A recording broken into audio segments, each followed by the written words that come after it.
అమ్మ దయ ఉంటే అన్నీ ఉన్నట్లేనని తెలుగుదేశం పార్టీ యువ నాయకులు సిటీ ఎమ్మెల్యే తనయుడు పనబాడి మోహన్ వర్మ పేర్కొన్నారు. కాకినాడ పెద్ద మార్కెట్లో గల శ్రీ నూకాలమ్మ అమ్మవారి దేవస్థానంలో జాతర మహోత్సవాల సందర్భంగా అమ్మవారికి సామూహిక కుంకుమ పూజలు నిర్వహించారు. ఈ కార్యక్రమంలో వనమాడి మోహన్ వర్మ పాల్గొని అమ్మవారిని దర్శించుకున్నారు. కాకినాడ పెద్ద మార్కెట్లో శ్రీ శ్రీ శ్రీ నూకాలమ్మ వారి దేవస్థానంలో జాతర మహోత్సవాల సందర్భంగా సామూహిక కుంకుమ పూజలను నిర్వహించడం జరిగిందని తెలుగుదేశం నాయకులు మోహన్ వర్మ, ఆలయ ఈవో మురళీ వీరభద్రరావు పేర్కొన్నారు. సోమవారం శ్రీ శ్రీ శ్రీ నూకాలమ్మ అమ్మవారి దేవస్థానంలో సామూహిక కుంకుమ పూజలు నిర్వహించారు. తులసి అమ్మవారికి ప్రత్యేక పూజలు నిర్వహించి మహిళలతో కుంకుమ పూజలు నిర్వహించారు. ఈ సందర్భంగా వారు మాట్లాడుతూ ఈవేళ 27వ తేదీన చిన్న జాగరణ నిర్వహించడం జరుగుతుందని అన్నారు. మార్చి 2వ తేదీ నుండి 15వ తేదీ వరకు జాతర ఉత్సవాలను 45 రోజుల పాటు నిర్వహించడం జరుగుతుందని అన్నారు. కాకినాడ సిటీ ఎమ్మెల్యే వనమాడి కొండబాబు సహకారంతో కార్యక్రమాలను చేపట్టడం జరిగిందని అన్నారు. కార్యక్రమంలో నాగందేవి, చింతలపూడి రవి, గదుల సాయి, రెడ్నం సత్యబాబు, గుర్రాల శ్రీను, సిరియాల కొండ, అమలగంటి రామ్, నాగేశ్వరరావు, బండి బుజ్జి తదితరులు పాల్గొన్నారు. మార్చి 2వ తారీఖు నుంచి 15వ తారీఖు వరకు ఉత్సవాలు జరుగుతున్నాయండి.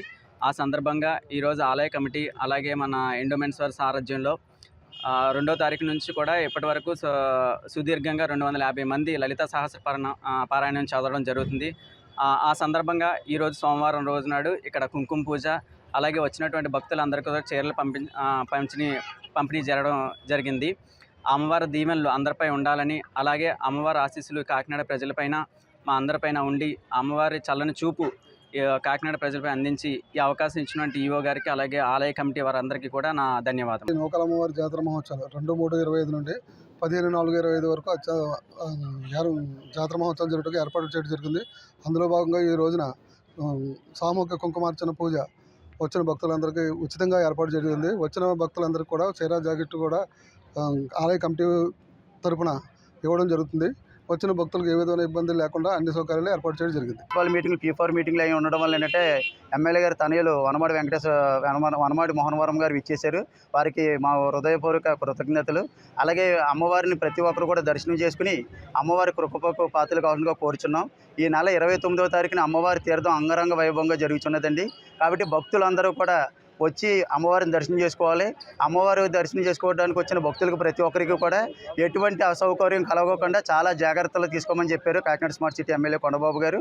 వాళ్ళందరికీ కూడా ఎటువంటి ఇబ్బందులు కలగకుండా వాటర్ సదుపాయం కానీ, ప్రసాద వితరణ కానీ, అలాగే రక్షణ కార్యక్రమాలు కానీ ఇవన్నీ కూడా చాలా వరకు కూడా ఏర్పాట్లు చేసాం. క్యూ లైన్లు కూడా ఎవరు కూడా ఇబ్బంది కలగకుండా అమ్మవారి దర్శనం చేసుకున్నంత వరకు కూడా చాలా వరకు కూడా కమిటీ వాళ్ళందరూ కూడా దగ్గరుండి చేయడం జరిగింది. కాబట్టి భక్తులందరూ కూడా అమ్మవారిని దర్శనం చేసుకుని అమ్మవారి కృపకు పాత్రలు కావాల్సిందిగా కోరుచున్నాం.